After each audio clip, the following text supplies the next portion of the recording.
মুফাক্কুরুল ইসলাম যে অ্যারেস্ট হইল তার আন্দোলন করিচ্ছে। তো এই আন্দোলন দেখো ইয়ে জোশের মাথাতে মানে ডিএম এসপি সবাইকে কম বেশি রোস্ট করে ফেলাইছে।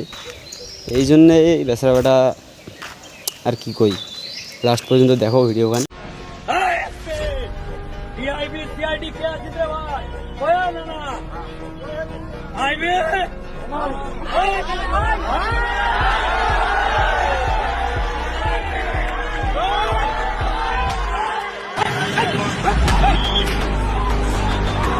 তোমার কি কারণে হয়ে যাওয়া ভোটার যতক্ষণ না উঠবে ততক্ষণ আন্দোলন চলবে। ভারতবর্ষ জিন্দাবাদ, ভারতবর্ষ জিন্দাবাদ। खेल खत्म बेटा।